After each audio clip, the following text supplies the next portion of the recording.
Hello friends, আশা করি সবাই ভালো আছেন এবং সুস্থ আছেন। আজকে আপনাদেরকে এমন একটা গুরুত্বপূর্ণ কথা আলোচনা করব, তাদের জন্য আজকের এই ভিডিওটা যারা ইংলিশে কথা বলতে পারে না এবং ইংলিশে গ্রামাটিক্যাল অনেক খুব দুর্বল, ইংলিশে ভালো করে ওয়ার্ড লিখতে পারে না, ভালো করে কিছু বানিয়ে লিখতে পারে না। তাদের একটাই শুধু দুর্বলতা, কোন জায়গায় সেটা দুর্বলতা? সেই দুর্বলতা হচ্ছে বই, সেই দুর্বলতা হচ্ছে সেলফ কনফিডেন্স, আত্মবিশ্বাসের অভাব, অর্থাৎ ডিটারমিনেশনের অভাব এবং সেলফ কনফিডেন্সের অভাব। এই কারণে আমরা ইংলিশে কথোপকথন করতে বলতে পারি না এবং ইংলিশে বিভিন্ন ক্ষেত্রে আমরা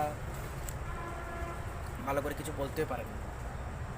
এই ইংলিশটা বই দূর করার জন্য একমাত্র সেলফ কনফিডেন্স। আপনাদের কোনো গ্রামাটিক্যাল কোনো শেখার দরকার নেই, কোনো স্পিকিং কোনো কিছু শেখার করেন, আপনারা নিশ্চয়ই পারেন। আপনি এখন যে ভিডিও আমার দেখতেছেন, আপনি ইংলিশ কথা বলতে পারবেন, ইংলিশ গ্রামার পারবেন, শুধু আপনার সেলফ কনফিডেন্স নেই। ইংলিশ ইংলিশ এত বেশি ডিফিকাল্ট না। Many people think English is very difficult, but that's not true. English can be easy if you learn step by step and regular everyday practice. You don't need big words, small words, steps. Start small words. শুরু করতে ছোটো ছোটো শব্দ দিয়ে শুরু করতে হবে, বড় বড় শব্দ লাগবে না। অনেক মানুষ মনে করে ইংলিশটা খুবই কঠিন। না, ইংলিশটা সহজ। এটা একটু সিস্টেম একটু ওয়াইটে শিখতে হবে, একটু সিস্টেম বাই স্টেপ সহি শিখতে হবে।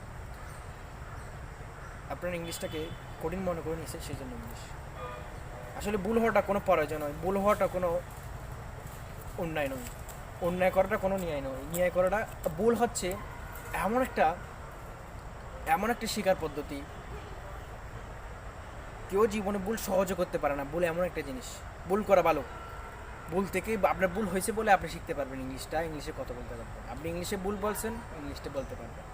তাই ভুল বললে আপনার লাভ, সঠিকটা বললে আপনি কিছু শিখতে পারবেন না, এবং ভুল বললে জানা অজানা অনেক কিছু শিখতে পারবেন। আশা করি সব ভালো থাকবেন এবং এই ভিডিও থেকে অনেক কিছু শিখছেন। আপনারা সাবস্ক্রাইব এবং লাইক কমেন্ট করবেন, পাশের বেল আইকনটি বাজিয়ে দেবেন। সব ভালো থাকবেন, সুস্থ থাকবেন।